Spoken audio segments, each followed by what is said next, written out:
సిగ్గుపరచదు.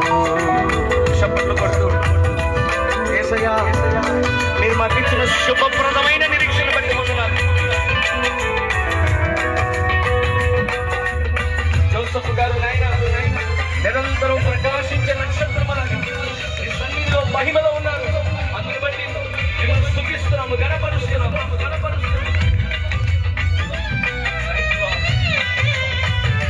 ఆయన జీవితాన్ని బట్టి ప్రభువుని స్తుతిద్దాం, ఆయన పరిచయాన్ని బట్టి ప్రభువుని స్తుతిద్దాం.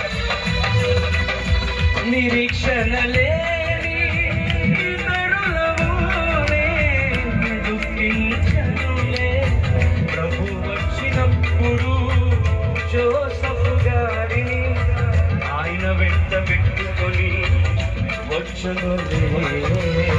నిరీక్షణ లేని ఇతరులమునే దుఃఖించనులే ప్రభు వచ్చినప్పుడు జోసెఫ్ గారిని ఆయన వెంట పెట్టుకొని వచ్చునులే. చప్పట్లు కొట్టుకున్నారా? ఈ నిరీక్షణ సిగ్గుపరచదు. ప్రభా, దరిద్రులను సైతం లేవనెత్తువాడని నీ కుమారుని మీ కృప చేత రక్షించి ఇదిగోనైనా రక్షణ సాదృశ్యమైన స్వార్థ పరిచర్యను అయా నలు దిశలో వ్యాపింపజేసి పరిచర్లో ప్రభా విరామల విస్తరించి అనేక ఆత్మలు రక్షించారు, సంఘాలకు తీర్చారు. అయా విశ్వాసులు బలపడుచు ఉండగా తండ్రి నీ కుమారుడికి ప్రభా మీరు ఇచ్చిన ఆయుష్కాలని పరిపూర్ణం చేసి మీ పరిశుద్ధమైనటువంటి సన్నిధానం తెలుసుకున్నారు.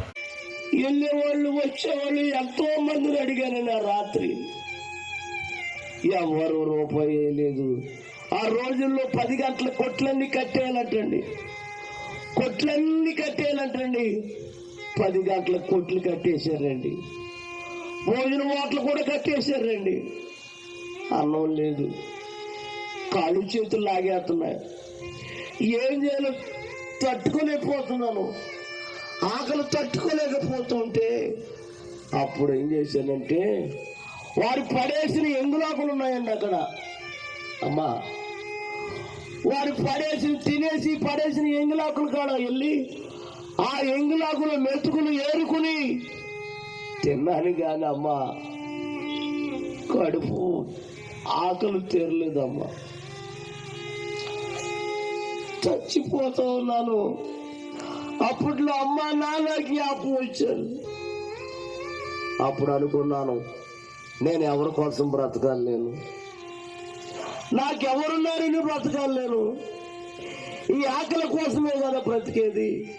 చచ్చిపోతే ఈ ఆకలి ఉండదు కాదని అమ్మ ఏం చేసేది తెలుసా, చచ్చిపోతాకి అక్కడ వంతులను పిలిచి తాడే పిలుగుడు పిలిచి ఆ పిలిచి పైకెక్కేసి చచ్చిపోదామని పైకెక్కేసానమ్మ, ఏం తట్టుకోలేక. ఆకలి తట్టుకోలేక పైకెక్కేసి కాలంలో దూకి చచ్చిపోదామని పైకెక్కాను. ఎందుకు ఆగానో తెలీదు, పైకెక్కేసాను కానీ ఎందుకు ఆగానో తెలీదు నాకు. అదే సమయంలో యోబు గారు అంటండి, చేబ్రోలు పాస్టర్ గారు అంటండి, ఆయన నాకు తెలియదండి, ఎక్కడికి వెళ్ళి వాక్యం చెప్పి వస్తున్నారంట. ఎందుకో కారులో నుంచి బయటకు చూశాడంట. బయటకు చూస్తే తిన్నంగా నేను కనపడ్డానంట. పైన వంతుని మీద ఉన్న నన్ను ఆ కుర్రోడు ఎవడో పైకెక్కేసి పడిపోయేలా ఉన్నాడంటే ఆయన ఏం చేశారంటే అమ్మా, శబ్దం చేయకుండా ఏమి శబ్దం చేయకుండా జాయిగా వంతునెక్కేసి నా వెనకాల జాయిగా వచ్చి నన్ను తక్కువని పట్టుకున్నాడు. ఇలాగా పట్టుకుని చేయి పట్టుకుని తీసుకెళ్ళి కారులు ఎక్కించుకుని, ఎవరబ్బాయి నువ్వు, ఏంటి ఇంత అర్ధరాత్రి పైకి ఎక్కేసావు, ఏంటి ఏం చేద్దామని అని అడిగినప్పుడు అన్నానయ్యా, చెల్లి అమ్మ నాన్న ఒక్క రోజులో చనిపోయారండి. నా బంధువులందరూ నన్ను ఇంట్లో నుంచి గెట్టేశారండి. 3 సంవత్సరాల నుంచి గిన్నెట్టుకుని అడుక్కుంటున్నానండి. ఈ రాత్రి ఎవరు అన్నం పెట్టలేదు, నా ఆకలి తట్టుకోలేక చచ్చిపోదామని పైకెక్కానయ్యా అన్నాను. అప్పుడు ఆ దైవజనుడు అన్నాడు, ఏమి భయపడకు, రా మా ఇంటికని తన ఇంటికి తీసుకెళ్ళి నన్ను పెంచి బైబిల్ ట్రైనింగ్ ఇచ్చి ఒక సేవకుడుగా నన్ను తయారు చేశాడు ఆయన.